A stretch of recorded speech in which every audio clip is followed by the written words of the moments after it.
Seems like it's been a minute. It has, hasn't it? Had a lot going on. I mean, fair. We only took 1 week off, but man, it seems like what a week! Yeah. You take 1 week off, and it's like you don't really do anything for 2 weeks. Mm-hmm. Because it's all sandwiched in there somehow. Looking forward to hearing some of your stories on the Whiskey Snug. You got Welcome to the Club pamphlet here. Yeah, I was not expecting it to be like a full, practically a book of the club and all the benefits and all that, and it just made sense to me to go ahead and just do a membership. Mm-hmm. I figured you said it was pretty cheap. It's $89 for the year. You get all kinds of stuff, and then with that, you get a free pour every month. You get 5% off everything that you buy. Mm-hmm. Full bottle or up in the whiskey lounge. Access to the whiskey lounge anytime, whether it's open to the public or not. So a lot of times the store will be open, but they'll have the upstairs area closed to the public. If you're a member, you can just go up there, get yourself a pour, and like I did this last Friday, I brought the laptop, did some editing on the podcast, and just sat up there and sipped on a couple nice pours. Yeah. Well, looking forward to hearing more about that. But right now, I think we better start this sumbitch, huh?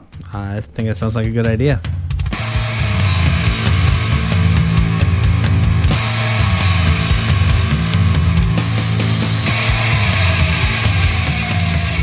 Welcome, ladies and gentlemen, babes and thems, to the Savor the Burn podcast. My name is Jonathan. Across the table from me is my co-host, Mr. W2. And what all we got going on today, Mr. W2?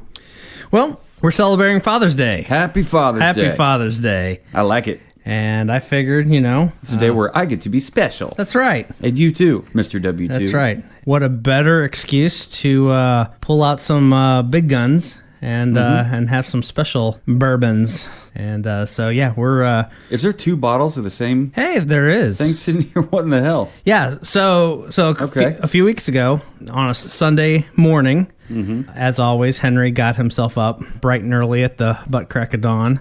And so I was sitting down on the couch trying to wake up a little bit, and about 8:20 or so it wasn't terribly early at that point, but I just happened to be scrolling through Facebook, and the Stanley Station had posted one of their impromptu rare limited allocation sales that they were going to do at their Overland Park store. And first come, first serve is their policy. They don't do lists. They don't do holds. It's first come, first serve. And at least initially, they do it to where they limit it 1 bottle per person so that it gives more people an opportunity to get something. And they had everything. They had Bookers. They had Eagle Rare. They had... I've seen people post about that Eagle Rare. Yeah. And what's the name of the Kansas City-based drinking group? Oh, the Kansas City Whiskey Guild. Yeah. Kansas City Whiskey Guild. Yeah, it's on my list. I have not gotten one yet. I'm hoping when I get out to visit my sister next, we're going to stop in at the Buffalo Trace gift shop, and hopefully I can get myself a couple bottles that are a little harder to find here in Kansas City. But anyway, yeah, so I saw that post, and by the time I saw the post and by the time I processed that, because they open at 9 a.m., and so I was just like, it was closer to 8:30. And it's the Overland Park store, so it's 151st and 69 Highway, and which is ever bit of a 45-minute drive for me. And Katie was still sleeping, so I was like, hey, little man, you want to go on an adventure? Which got him all excited. And we're going to break the speed limit. Well, I got there in less than 45 minutes. All right. We won't say how much less. Yeah. I don't remember what time it was when I finally left the house, but I was there by like 9:10. Okay. And as I got there was a handful of guys that were walking out of the store, and I was like, oh, everyone saw the Facebook post, and they're like, yeah, slim pickings already. And I went in there, and the owner was there, and he recognized me, and super cool. He started talking up the podcast and that. So he's been listening. Yeah. He said he's listened to it and is following along. So. And he doesn't hate it. No, That's good news. That's good news. And if he's a father, I'd like to say Happy Father's Day to him. Yes, Happy Father's Day. But like I was saying, they had a half dozen Blantons. They had Eagle Rare. They had the E.H. Taylor. They had just a whole bunch of different things. And so by the time I got in there, all the things that I was there to get was pretty much gone. There were a couple $500 bottles. Oof. And I was not interested in picking up a $500 bottle. Not yet. Not until the Patreon kicks in. What I love about Stanley Station is they are great about selling even their very hard to get limited allocation bottles. They're selling them for the true MSRP. And so, that's really cool. So, like, for example, when they do get an allocation of the Blanton's original single barrel, they sell it for $59.95. You're hard-pressed to find it anywhere for that price, period. Flavier.com has it for it fluctuates a little bit, but I think currently right now it's like $170, $180 for the bottle, which is pretty typical. I've seen it all the way up to for that bottle. I've seen it all the way up to $300, and then some of their harder to find, the gold edition or the Japan variant.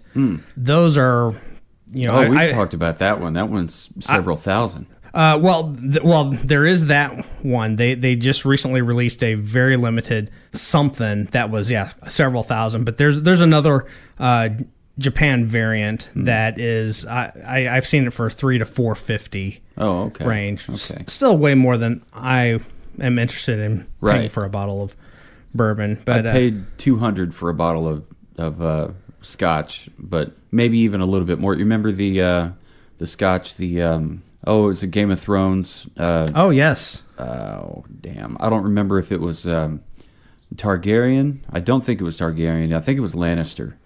And they had it was like maybe $2.15, something like that. It's interesting. Too much.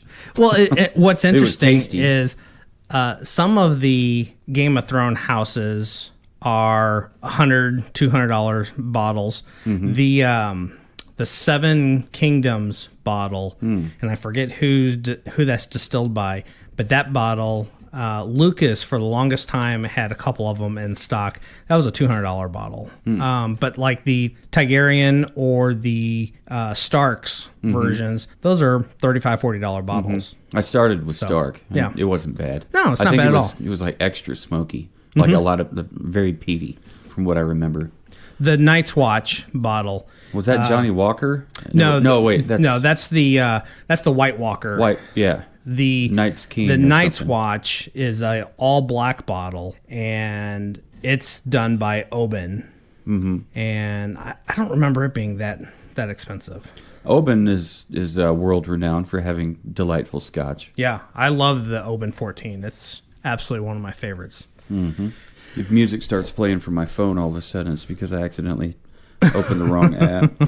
But yeah, like I was saying, I get up to Stanley Station, and by that time, they had opened it up to where you could get as many bottles as you want. And they had the Basil Hayden Toast, which I had not tried before, and it was reasonably priced, so Happy Father's Day. I got you a bottle, and I got myself a bottle. For real? You got me a whole damn bottle? Got you a whole damn bottle. Well, thank you, sir. You bet. Thank you so much.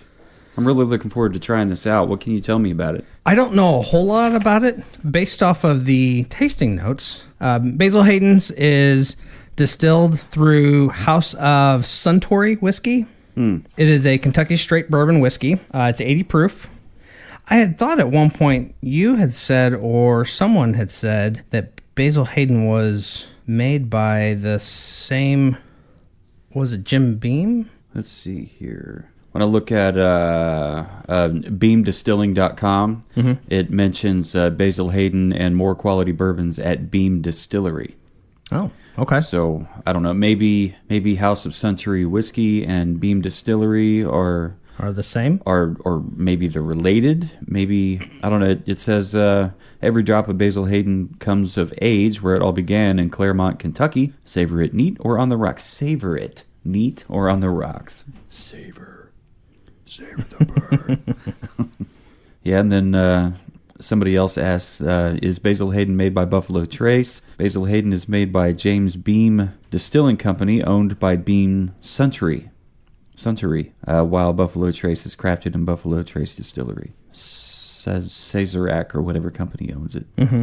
But that's just Google results. Who knows? Google's been known to be wrong. Seems like every time I get a sniffle and I check out Google and look for answers, I've got something that can't be fixed. What do you got on the nose? Kind of smells creamy. Kind of smells almost maybe a little spicy with I'm picking up a little oak and caramel fruitiness to it. Fruity? Yeah, very heavy on the oak. Well, yeah, the fruitiness, that might have something to do with what we were talking about beforehand off air with how it's aged. Mm-hmm. And it doesn't quite smell like the typical caramel flavor on the nose. Yeah, maybe it's not caramel. Maybe it's something like butterscotch, and I'm not exactly picking it up. But it's something sweet, caramel-esque, kind of vanilla-y, caramel-y on the nose. It's a dark amber color. Uh-huh. Looking at the bottle, it says Kentucky Straight Bourbon Whiskey, artfully aged by the James B. Beam Distilling Company. Right there on the bottle. Oh, yep, down there. Distilled and bottled in Claremont, Frankfort, Kentucky. U.S. of A. 80 proof.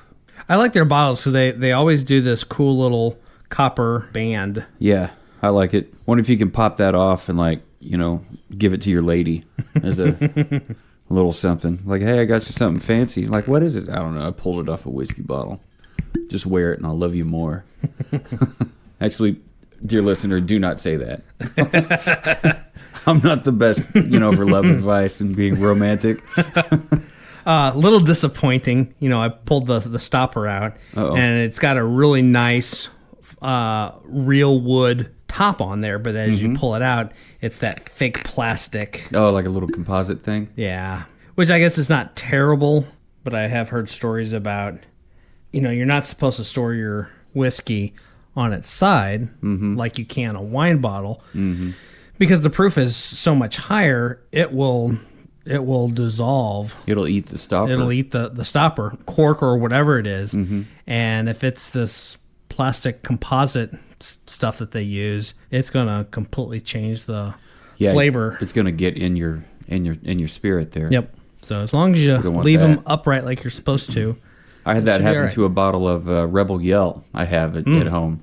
When I bought it, it was leaking, so he gave me a deal on it. Like, usually it's $20, like, big fucking deal. So I think he sold it to me for, like, maybe 16, 17. It hadn't leaked out that much, but, I mean, I get it home, and I try it, and I'm like, this doesn't taste exactly what Rebel Yell is supposed to taste like, from what I remember, and I bet it has something to do with the cork or the stopper dissolving a little bit in there. Maybe some of the spirits, leaking out, and I'm stuck with something awful, something wicked this way came in my bottle. So I'm looking at the little write-up that I pulled on this, and the very first sentence says, brown rice and toasted barrels, ? Yes, sirree, please. And then skipping down to that last paragraph, I thought this is kind of interesting. Their new core offering, Basil Hayden Toast Kentucky Straight Bourbon Whiskey, is an innovation that replaces the traditional rye grain with brown rice. Weird. It's also finished in toasted barrels. How does it translate to tasting notes, you ask? Less spice and deeper flavors of sweet caramel on the bright and light palate would be the answer. In 2020, this intriguing won silver at the World Spirits Competition, and it was awarded a whooping 95 points from New York International Spirits Competition, where it won gold. Okay. Yeah. Well, we tried it on the nose. Let's try it on the mouth. See what we think. Wow. That's very different. Very. And that's not a bad thing. No, it's incredibly sweet. Yeah. It's very sweet. The notes say that the palate is light and bright with toasted wood and vanilla. Yeah, I'm getting a lot of vanilla. Yeah, I think that's where a lot of the sweetness is in the vanilla. And definitely there's a lot of wood on the palate. Yeah, but it's not like overpowering at all. Like sometimes sometimes the oakiness can be just too damn much. Mm-hmm. But this is incredibly smooth. It's ultra sweet, and I believe this one's dangerous. Yeah, I agree with that. And, we've talked before about, as we've kind of dug in to this podcast and have now tried a pretty wide variety of different things, we've both come to the conclusion that our higher proofed whiskeys lend themselves very, very well to our cocktails. Uh-huh. This isn't only 80 proof, but I feel like this would lend itself very well to a variety of different cocktails. Yeah, it's not super sweet like a liqueur or anything. Like, it's not like artificially, sweetness enhanced or anything, but it's something else. It's very light. There's not much burn to it. No. Which, I mean, 80 proof, so it shouldn't. I would expect it to have something, but this has like maybe a quarter to a third of the burn I would expect it to have at 80 proof. And maybe part of that is the fact that it's got a little bit of extra aging on it. What's the extra aging here? It doesn't say, so I'm pretty positive it's no age statement. Finish is sweet caramel, toasted wood, vanilla, light mouthfeel. Yeah, and the finish is, minutes later, it's still super sweet. Mm-hmm. Not super sweet, but it's still sweet, and it lingers, and it's nice. Yeah, I like it quite a bit. Well, thank you so much for this bottle of it. Absolutely. And the pour. I'm glad I got to try it before you bought it. I've had in the past pour sample. Have not purchased a full bottle myself, but I've had a pour of the dark rye Basil Hayden, and I really like that one. Oh, yeah. And even the regular Basil Hayden, I bought a bottle of it. It was on sale one day when I was up at the liquor store. And so I was like, and I hadn't tried it yet at that point. So I was like, yeah, sure. I'll pick it up. And I thought it was okay, but I thought it was fantastic as a cocktail. Okay. I was wondering how that measured up. But this one, I've never had the original. I've just had the dark rye. Yeah. Yeah, I think the original one, it's an average It hits bourbon. You right at a 5. I'd say 4.5 and 5. Mm-hmm. But I thought it made I've had it as an old fashioned. I've had it as a whiskey sour. Both of those were fantastic and elevated it very well. Mm. But this has a great flavor just by itself. Yeah, I'd be interested in seeing what it was like in a cocktail, just because it's almost startlingly good, neat by itself. I'm kind of thinking with the extra oaky flavors that we're pulling on the palate and on the nose, and if what this would do in a smoked cocktail, whether it be something simple as a old fashioned or whatever, but smoked with some kind of I don't know if more oak or some other kind of wood, but that smoke element, if that would maybe a cherry add wood to it any. Yeah, I bet it would. There'd be no reason it shouldn't. It says toasted oak, caramelized sugar, and dried fruit. I don't know about the dried fruit part of it. I just used the pipette. Got you a couple drops in there? Yep. How many did you put in there? I just put 2. It's funny. I don't know if it's purely because it's on the forefront of my mind these days or what, but I've been seeing a lot of people posting this whole debate on adding your water to your bourbon, and I haven't seen any of that.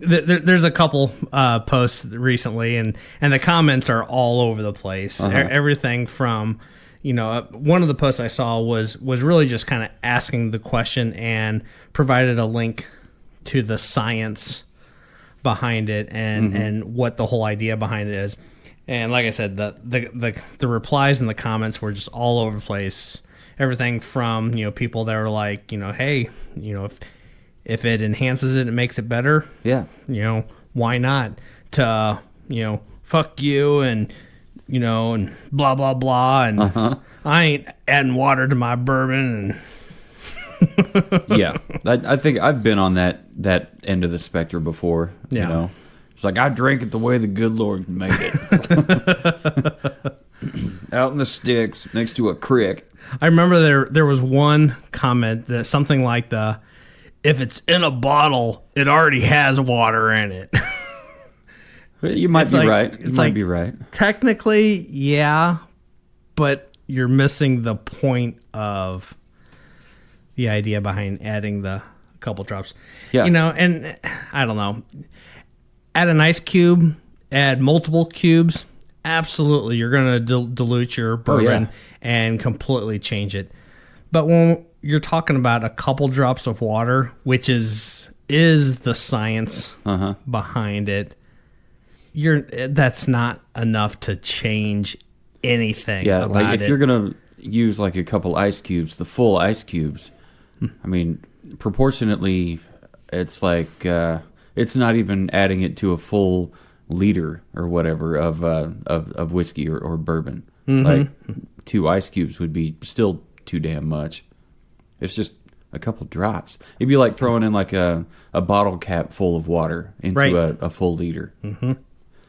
But it does change it. And I need to remember what the chemical compound that is there. I need to do a quick little look up on that. It's got like ethanols. It's got tannins. It's got lions and tigers and bears. He's busily typing away on the keypad of his iPhone.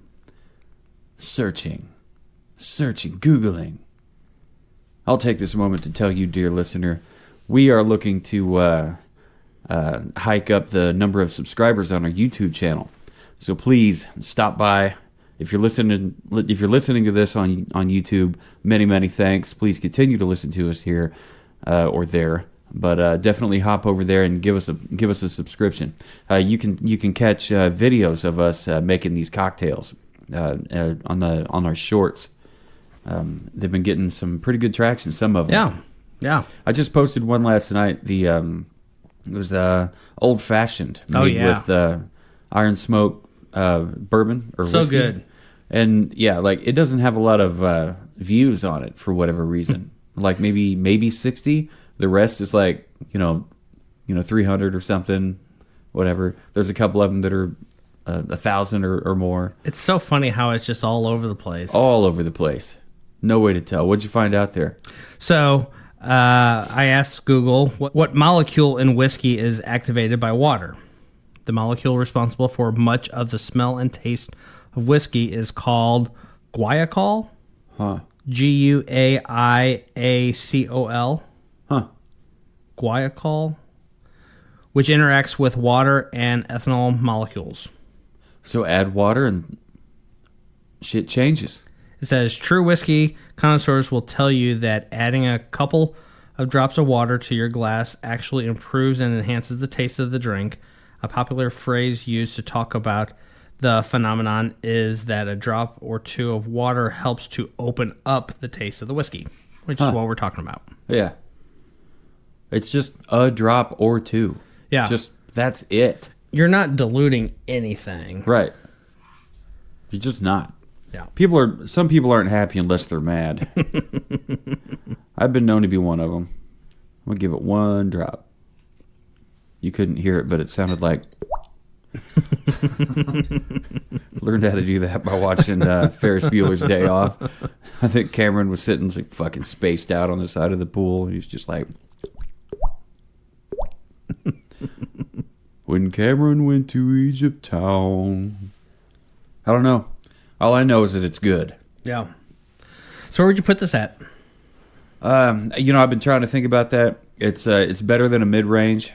Actually, you know what? That unlocked a little bit more of the oak, or the wood kind of flavor to it. Because before I added just the one drop to what little bit I had left in my Glencairn glass here, it was just sweet. Like after the wood kind of left, it was just sweet until death do us part. But now it's sweet and it's got the wood flavor to it. I feel like, the tasting notes say the finish is long with sweet caramel. Long with sweet caramel. And I agree with the sweet caramel part of it, but I really didn't think it was that long. You didn't think so? And maybe part of that is just because there's no burn to it. There is no, there's not a lot of proof to it. So to me, without that burn, I just felt like the finish kind of falls off a little bit. With a couple drops, I feel like the finish lingers a little bit longer, but there's still no heat to it at all. So yeah, I don't know. Let's see, but as far as a 1 to 10 rating, I think it's over a 5. I'd give it a solid 8, maybe 8.5, just because it's really sweet. It's great on the nose, it's great on the mouth. The aftertaste the finish is long and sweet, just like I like them, like I like my ladies. But it's really good. I'm very happy with this, and I could just imagine the cocktail recipe book opening, and there would be several recipes that this bourbon whiskey would work. Yeah, I completely agree with that. I think I'm putting this probably 7.5. Okay. It's right at that midpoint between mid-range and top of the end. It's right in that 3/4. Yeah, just past the click. And it's mainly because it is so smooth and it's very got a really nice sweetness. It's like you said, it's not a sugary sweetness. No, it just has a nice, smooth, soft, well-rounded sweetness to it. Yeah, it's a deeper kind of sweetness. Like if you took like a little bit of granulated sugar, white sugar, put that on the tongue, rolled that around for a little bit, it's got a certain sweetness to it. It has a well-known kind of dependable taste and sweetness. Now, if you take a little bit of honey, pure honey, not anything made out of sweetened corn syrup or whatever honey sauce, but actual honey, you put a drop or two of that on your tongue, move it around a little bit. It's gonna be sweet, but it's gonna have a deeper flavor. Yep, that's what this Basil Hayden Toast has to offer. It has a deeper flavor profile in the sweetness itself. And I think it's really interesting that they've replaced the traditional rye grain that you would typically use with a brown rice. That is, to me, that's like really unusual. Like, why would anybody want to mess with that? Yeah. Like, why? Like, what? I mean, if you want rye, use rye. But no, they're using brown rice. I've eaten brown rice. I like brown rice. I have zero problems with brown rice. But I don't think I could eat, rye pumpernickel bread if there's no rye in it. It's just got brown rice right. in it, and call it rye. But then they're not calling this a rye whiskey. They're not. Yeah, they're absolutely not. It's a Kentucky bourbon. Mm-hmm.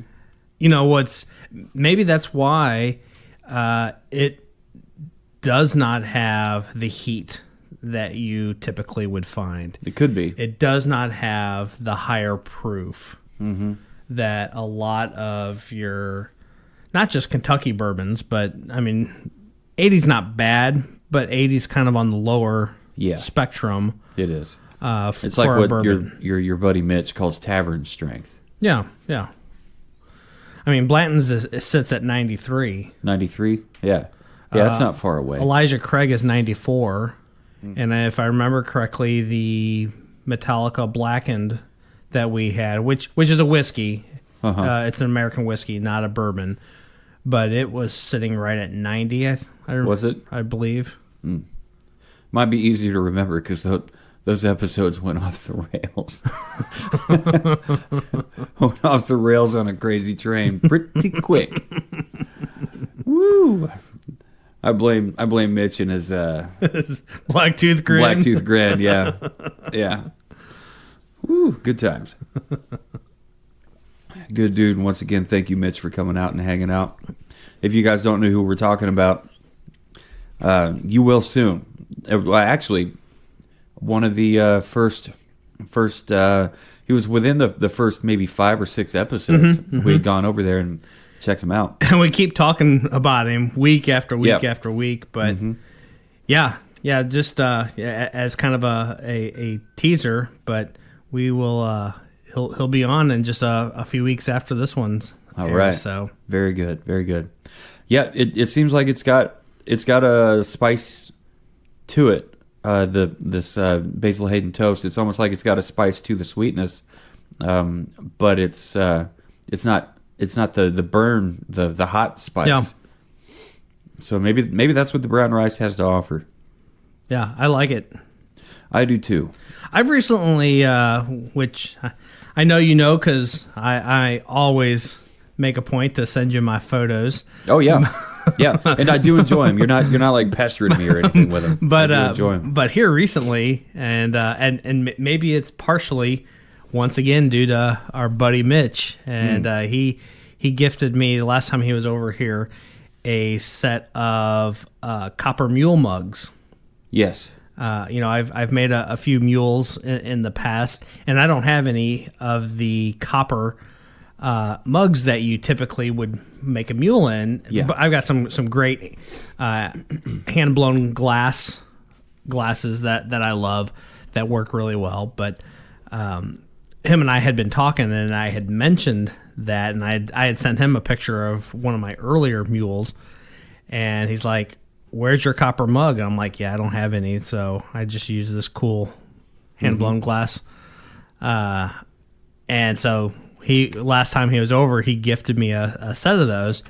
Man, I've been going crazy with those things. And what I have, aside from they just look cool to drink out of a copper mug, but one of the things that I have really, really kind of latched onto as a benefit of using the proper glassware, in this case the copper mug, is when you build that cocktail and you put your crushed ice in there, and then you do your final stir of everything, the shape of that mug and that copper and that metal acts so much of an insulator to that before you even get around to that first sip of that, the whole mug is just all frosted over because the whole thing is just noticed that. I wondered, a very, very cold temperature. I wondered about that. Yeah. So it's good. Maybe that's an idea for a future episode. We do an evening of different mules. Yeah, I'm down for sure. I have now done the Kentucky mule. I've done an Irish mule, and then there's just a straight bourbon mule. And remind us again what all is in a mule. They're all really, really close to the exact same recipe. It's just slight variations and what whiskey you're using, but it's basically your whiskey of choice, a lime or a lemon juice, depending on which mule you're doing. The Kentucky mule that I did is lime juice, which also, side note, I have recently gotten myself a squeezer. You did, yeah. And so I have the last few cocktails that I've been making, instead of using the out-of-the-bottle syrup, it's just juice. It's juice, yeah. Lemon juice, lime juice. It's worked really well for us. It makes it simple. And there's nothing wrong with it. No, I mean, like you said, it's simple. It's got a great taste. Yeah, it's easy. It's there. It's a go-to. You can pull it out of the fridge and go with it. But squeezing fresh limes, fresh lemons, and having that fresh juice, oh man, it bumped it up a notch. Wow, big time. All right.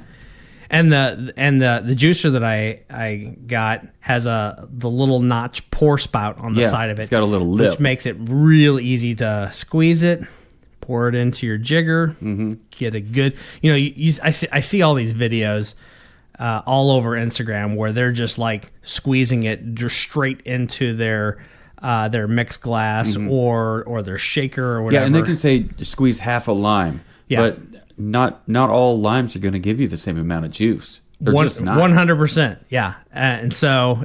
And some of those trees have been watered more. Right. So there's, a better juice in there. I think over time, I think someone who... If you're making cocktails day in and day out, you develop a good sense for how much is the right amount to use. Mm-hmm. And so I get that portion of it. But man, all these videos where they're just like squeezing it straight into the thing, I'm going to use my jigger. Yeah. Yeah. because very quickly, especially as we have talked about and we have seen time and time again, lemon juice can very easily take over every aspect of your cocktail. Yeah, in my opinion, the going way back, the Bow Street Smash, to me that the lemon just took over. I said it was lemon forward, but it was lemon dominant. Yeah, I would say, and for whatever reason, to the point where it took over the mint. It did take over the mint. Yeah, the mint was. It's like it was in a passenger van where there's multiple seats. It was in the back seat. Yeah, the mint was, and the station wagon where you're facing backwards. Yeah, and you're staring at the bright eye of God, blasting you with its heat, meaning the sun, and it's just like, and you're under like this heat lamp, like. You ever look at some of the food under a buffet, and it's got like that glass shield separating, humanity from the food, but for whatever reason, it looks like it's suffering. Yeah, that's me in the back of a station wagon, trying not to die of heat exhaustion. But Mitch, he said that the one of the snake bites. He said it was too lemon forward for him. I mean, you'll hear about that in a future episode, dear listener. But this is having the jigger I would hope. Why not knock all that out? Yep. Yeah. Why not, just to be sure? Because like you said, not just the size of the lemon, but depending on how much it was watered or how you have no idea how old that lemon is by the time it gets to you. It could be sitting there in that shelf, and the longer it's sitting there, at the grocery store, it's like a whiskey barrel. It's drying off-gassing. Yep, it's off-gassing its precious contents. Precious contents. But yeah, and when you're using a what'd you call it? What's the tool? The jigger? No, the juicer. The juicer. Pff, stupid. Yeah, when you're using a juicer and you're using the jigger to measure it all out. Yeah, you can get a perfect, half ounce, full ounce, whatever it is that you're looking to mix into your cocktail, according to the recipe. Mm-hmm. But it is according to a recipe. And these things are, clearly, I think recipes are meant to be messed with. I mean, once you've followed it to the letter once, you can get an idea as far as personal taste, what it is that you would do next to make it better according to your taste. Yeah. Like if you're making a copycat recipe of chicken and gnocchi soup from Olive Garden, I found a copycat recipe. We don't use any chicken in it, but we do use like twice the gnocchi or gnocchi or however you want to pronounce it.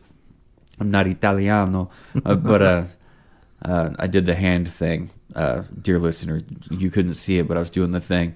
But yeah, I don't know. So we've definitely doctored up that recipe quite a bit.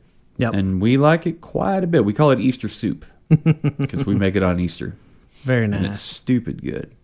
So you would give this Basil Hayden Toast Kentucky Straight Bourbon Whiskey a 7 to a 7.5. I would give it an 8 to 8.5. And, I'm more optimistic. I tend to be more giving, I think, with my assessments. And we were talking earlier about the Kansas City Whiskey Guild Facebook group. I took a picture of it.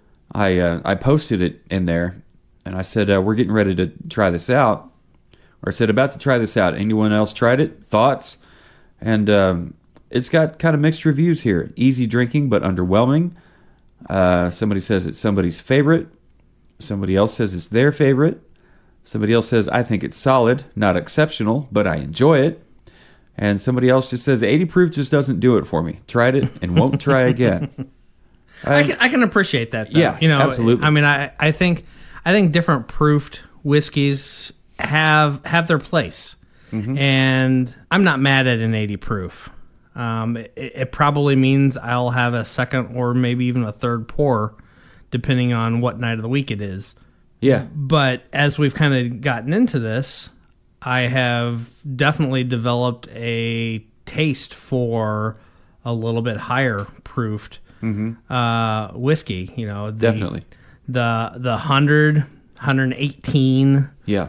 I think the Tennessee was The Tennessee? the Tennessee. Yeah.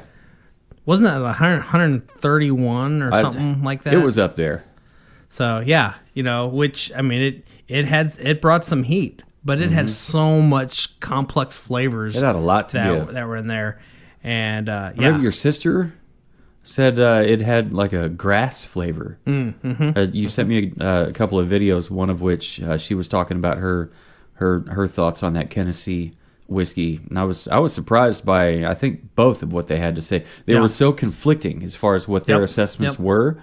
So I think you had mentioned something that they had interesting thoughts on it. Wanted to know what you were what I thought about it, and I would agree they had interesting thoughts. Yeah. And your sister, I think she was talking about putting it on ice and leaving it there for a while, and then coming back into it, and it tasted a lot better. She did once they eventually later on in Derby Day, because they did this on Derby Day. Okay. They ended up making mint juleps out of it, and then she said, "Okay, I see what you were talking about. It made a really good mint julep." Yeah. And so I thought it worked great with mint. Yeah. Because not everything works great with mint, because we've talked about it. It overpowers things, and it can take over your yard if it's the plant, but it can also take over whatever dish or whatever drink you put it into. But yeah, it's I thought it paired excellent with it. And I've thinking back, I think that was the one that gave me that aha moment where I realized what they talk about when you see the videos that talk about using a higher proof bourbon for your cocktails, 100 plus proof for your cocktails.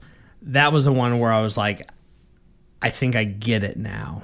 And since then, as I've continued to make cocktails, I have found myself enjoying the cocktails just a little bit more if that bourbon's got a little bit higher proof to it. Yeah, and we've talked about something to that effect before. It's best to find a cocktail to make the specific whiskey, bourbon, scotch, whatever it is, shine. Like it gets to take center stage, and everything else is the dancing girls around it. So like, I think you hit the ball out of the park on that one way back then. So I'm interested in seeing what we can do with this Basil Hayden Toast, if there is anything. I mean, it might go in something with not a lot of ice, because since it's already such a low proof, it doesn't need knocked down. It's got or a single large cube. A single large cube would be fine, I think. Like the Iron Smoke old fashioned that you made. I don't know. Maybe this would be great with the chocolate bitters, the Aztec chocolate bitters that you have, or maybe something with cherry in it, because it's got a lot of vanilla and caramel in the flavor on it. Well, I have yet to find a cocktail that those barrel-aged cherries did not go well in. So those barrel-aged cherries do not disappoint. They take everything and make it better, including life and fatherhood. Happy Father's Day. Yeah, bringing it back to it. Are you in the mood for another pour? Shall we move on to what's up next? I think we'll move on to what's next. Let me rinse out my glass real quick so it doesn't get diluted with whatever's going in here next. Doesn't hurt to hydrate. Got to stay hydrated. Stay hydrated to keep from getting hydrated. More weight on the bottom is more stable to me. I wonder if that's what Freddie Mercury was singing about. He's like, fat bottom girls, you make the rockin' world go round. Get on your bikes and ride. Yeah, so I'm looking at this here bottle of Blanton's, the original single barrel bourbon whiskey, the original. I mean, I figured it screams Father's Day. Yeah. And Rick number 78, 93 proof from barrel number 235. This bourbon whiskey dumped on 6/20/22, June 20th. So just shy of a year ago. Yeah. Put my whiskey glass next to it, take a picture and post that to the whiskey. What's it called? We're like, all right, smart asses. Well, what about this? Yeah. How about the original Blantons? Blanton's is definitely, there's just so much to it. You know, I hear people all the time. It's like, oh, that's overrated, blah, blah, blah. And I've seen videos that have shown that, you know, it doesn't perform all that well in blind tastings and all this stuff. But there's so much to the story and the mystique about finding it. Yeah. Yeah, it's like an Easter egg hunt to me, almost. It is, yeah. To me, that kind of adds to the story and it makes it kind of cool. Knowing what the true retail price should be on there, I'm not willing to go crazy and spend a ridiculous amount of money on there. But if I run across it and it's reasonably priced, I'm going to probably buy it every time. What's reasonably priced, you think? $59.95 is the true retail price on the original single barrel release of that. The gold release and some of the other ones are a little bit higher up on there, but this particular one is $59.95 is the retail price of there. So, you know, if I'd do 70, you know, I'd probably do 80 if I went into a liquor store and they had one and it was $80. I'd probably wouldn't hesitate and I'd buy it. But I'm definitely not gonna buy, you know, I'd say 60 to 100. You know, here on my notes I put 166 down. That was as of today. That was Flavier's price for it. Huh. Like I said, their price fluctuates a little bit. I've seen it go up to like 189. I've seen it down to 150. Right now it's sitting at 166. I've seen other sites that have this exact bottle for $250, $300. Yeah. And so, you know, the price is all over the place, and it's a classic story of supply and demand. Yeah. Yeah, You know, price based on availability. Yeah. And it's, like I said, the whole story behind it is just so interesting. 1984 is when Blanton's first released. And apparently, I didn't know this until I watched a couple different YouTube videos that I found on there, but apparently in mid-'80s, bourbon was not a hot thing in the U.S. They actually developed this for the Japanese market and were marketing it heavy to Japan when it first came out. Because, like I said, in the U.S., Zima and your wine coolers and... Yeah, I think I remember that. Various liqueurs. Mid to late 80s, 90s was just exploding. Your Bartles and James. Yeah. That was, you know, vodka. That was what was hot at the time. I think vodka was so popular because it was stupid cheap and you could mix it with anything. Yep. Orange juice, cranberry juice. And so 10-year-old kids like myself. Yeah. You know, and then, you know, you fast forward to today and... Dear listener, don't mix your vodka with 10-year-old kids. I thought I might want to just put that out there real quick. Parenting was not high on the priority list when I was a kid. Living with my dad, anyway. So, yeah. Happy Father's Day. You fast forward to today, and with as sought out and after as it has become, it's just it's made it. It's definitely to me it adds to giving it a cool story. Mm-hmm. Not to mention it's the drink of choice of John Wick. Yeah, the John Wick. I think. How much do you want to bet that John Wick has a lot to do with this being such a hard to find item nowadays. I bet it absolutely added to it. I mean, I had always it heard was already about, there. It was already? Yeah, it was already a hard to find item. Huh. I think John Wick just stepped it up another notch. Even harder to find. Everybody wants to drink and be a badass like John Wick. Yeah, you can drink like John Wick. You can have a whiskey like John Wick, but you're not going to be a badass like John Wick. Nice fucking try. I don't care if you're Conor McGregor or fucking Tito Ortiz or Roman Reigns. You can't be. Nature boy. You're no John Wick. Well, we're going to crack this thing open and try it out. I think we should. It says here it's I believe it. It says red amber color, and it very much is. Yeah, this is actually I am fortunate to have found this. I bought this one of the guys that works up at Stanley Station. We were talking about Blantons and it hard to find, and you know their policy up there about not doing lists, doing first come first serve. I have actually mad scrambled, gone in there 3 different times, and actually passed in the doors the person leaving with the bottle that beat me by literally a minute and a half. To the source. So I was having that conversation with him, and the one of the guys that works up there, he's like, "I've got an extra bottle at home that I'll sell you for retail." Bottle. Just extra bottle. Yep, extra bottle. So I'm like, one of the hardest to find things.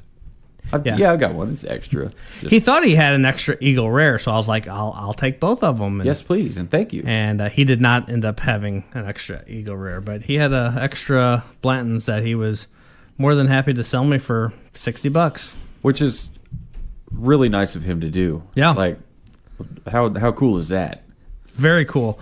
So all that to say is, this is the second bottle that I have been fortunate enough to get a hold of. Yeah. I'm going to let you crack it open. Oh, okay. The Blanton's bottle, if you have not had a bottle for yourself or seen it, it's pretty cool how they do it. Obviously, you know, it's got the jockey horse stopper on there. Up on the top. But then it's got a wax seal around it that actually, encased in the wax, is a little kind of a rope that you actually pull the rope to break the wax seal around there, and then pop the cork out. So this is the letter T. And this is the 750 milliliter bottle, which is the standard bottle. I also learned that that pops right off. But apparently the European and Japanese variants on the Blantons are 700 milliliters, so they're slightly smaller. And then they also make a like 1.5, I think it's 1.5 or 2 ounce bottle. So it's like a little mini Blanton's bottle that if you can find them, there you go. That work or more? Yeah. We'll start with that. All right. Made quite a bit more noise than I thought it would.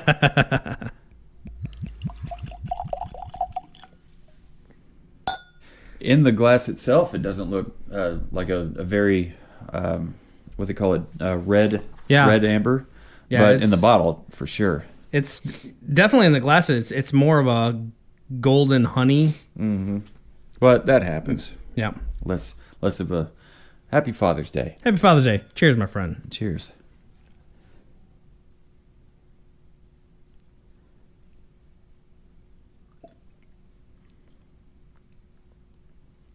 I might start at the finish for me and work my way backwards. Well, there's a little something else on it. It's got like a spice kind of finish on the finish that was already oaky to me. Kind of like a sweet, caramely kind of like a lightly sweet oaky finish. And then before that, on the tongue, there's some oakiness, of course. It's not overly. What's the proof on this? 93. 93. Yeah, it's not overly hot. It's hot like you think it would be, but it disappears pretty quick. This is it says a single barrel bourbon whiskey. This is definitely tasty. And Blanton's is the U.S. the original single barrel release of it is aged for at least 6 years. Okay. So some of the other, I think the gold release and the red single barrel bourbon, those are at least 8 years. Okay. So they've got a couple extra years on them. I'm having a hard time pulling anything on the nose because for whatever reason my head started to get stuffed up, like maybe on the way here. Probably my cats. I don't know. My boys. One of the things that I have grown to love about the whole Blanton's story, and it's not just Blanton's. Blanton's is not the only single barrel out there, but they are definitely the first ones that have kind of marketed it as such. I would have a hard time believing releasing as recent as 1984 that they were the first distillers to think, hey, let's put just the contents of this one barrel straight to the bottle. I don't think that they were the first ones, but they were definitely the first ones that have marketed the shit out of it. And so as a result, this is known as the original single barrel. And so, but to me, as I've kind of dug in and kind of listened to other people's takes on it, I've kind of come to one of the things that I have grown to really like about the idea behind the Blantons is anytime you have a single barrel, you're not going to have a to the letter consistent product every single time. Right, you can't. Every barrel has a different personality. I think that's the best way to put it. Every barrel is going to have a slightly different personality. It's everything from the wood that was the staves in the barrel, how the charring was.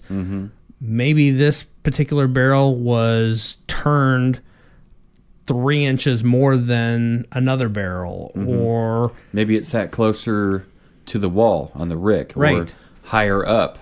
Closer to the ceiling where it's hotter. Sure, yeah. To the floor where hot air rises, so the temperature is going to be slightly elevated the higher off the floor you get. And so all these variations is going to cause differences from barrel to barrel. That's why, unless it is listed as a single barrel, everything else is a blend of some sort.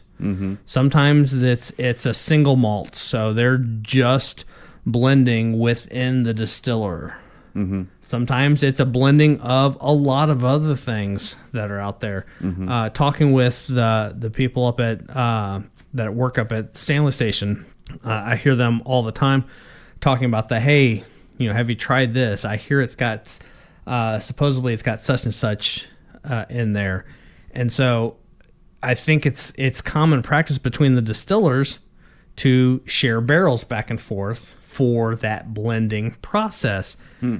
Well, once you get really good at blending, you can get pretty consistent because you've got a benchmark that you're aiming for. And so as you're kind of the master distiller, they're periodically sampling the barrel, the batch, to see what it's tasting like. They know what more or less of it's going to need in order to achieve that consistent flavor profile.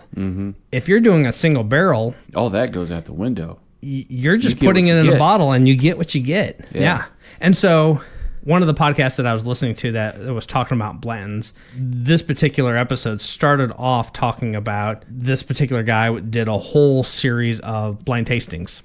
And more times than not, the Blantons came in dead last or close to it, up against other things. And so he started off kind of just knocking the myth and the overratedness of Blanton's, but then he brought it back around and talked about the single barrel aspect of it, and maybe that Easter egg hunt for your bottle of Blanton's really is the hunt for the barrel that all of those conditions were all in alignment and you have the perfect flavor profile. Maybe. So but they're very specific on the label as far as which barrel, which rick, when it was dumped, what warehouse number it was stored in.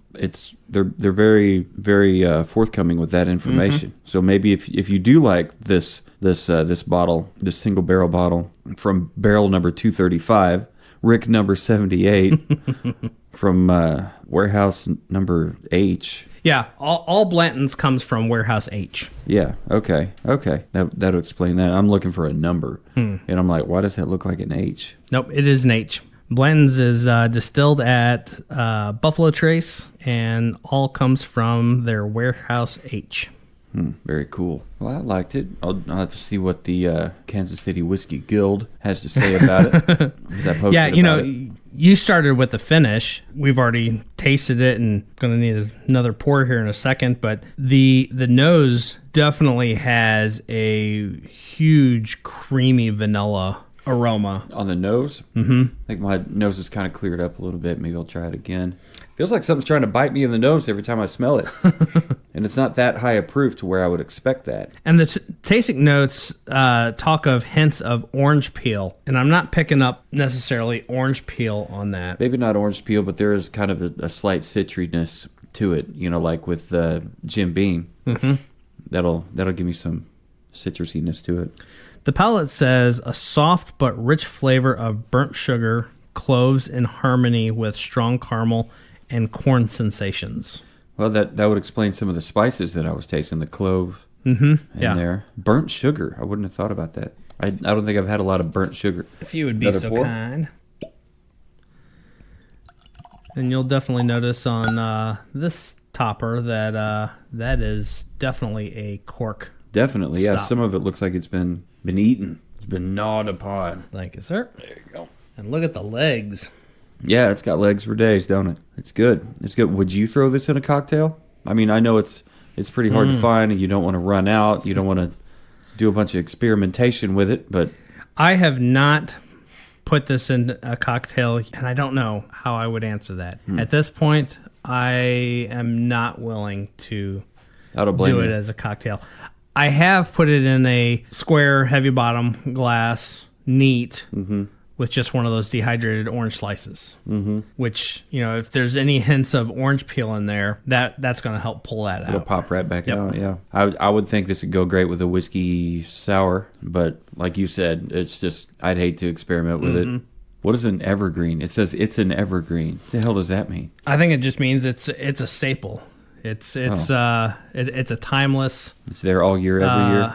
Piece, yeah. Did you already read these notes? I have not. Okay, it says here, Colonel Albert B. Blanton was born into one of the first families of bourbon back in 1881. At the age of 16, he started work in the distillery as an office boy and fast became a leading pioneer in the development of bourbon.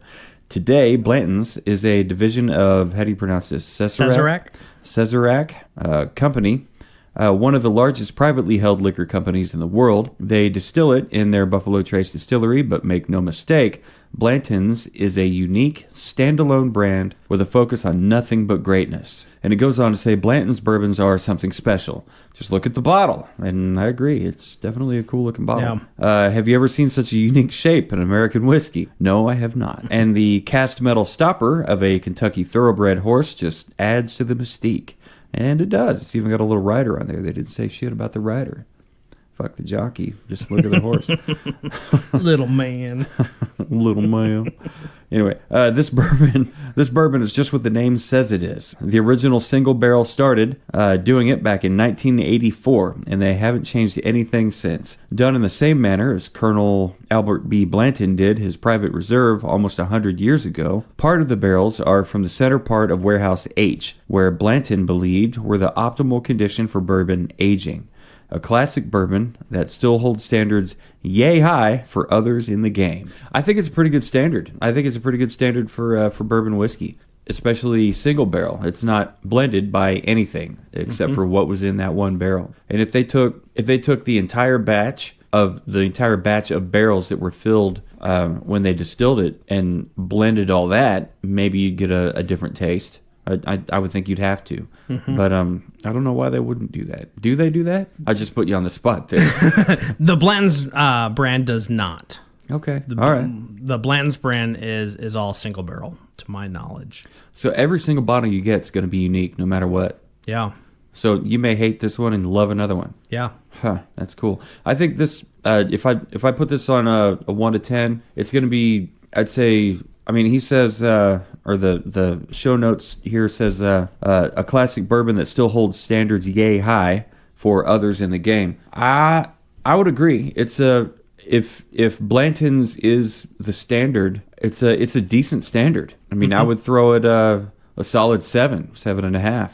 It's got everything I look for in a bourbon. It's got a little bit of citrus to it. It's got some of the spiciness. It's definitely got oak and a sweetness, whether that be, what does it say here, burnt sugar or like a caramely kind of sweetness to it. It's got all that. And I would think if this were more readily available on the store shelves, this would be a great candidate for trying out in all kinds of different cocktails. Absolutely. Maybe even a Manhattan. A Manhattan, if I remember right, was now I could get behind doing this as a Manhattan. It was a bourbon forward, like really not a whole lot else going on in it cocktail. So I think it'd probably shine best in a Manhattan, just because there's less there to compromise the spirit. Yeah, your Manhattan is either a bourbon or a rye, and then we've tried it with the sweet rye. vermouth. With the High West double rye. We tried it with that. And Yeah. I just finished that one off.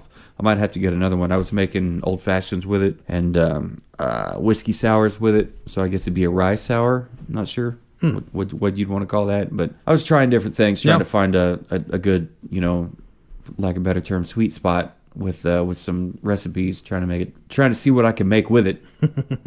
And lo and behold, I ran out. And I don't know what to do with the bottle because it's so cool looking. I don't want to just throw it away. It is a cool Like, bottle. it'd be cool Yeah. if we could make a lamp out of it or something. Yeah. I don't know. Maybe one day it'll show up in one of those flea markets. Somebody's trying to sell it for $20. Not my bottle. How about you? Where would you put it?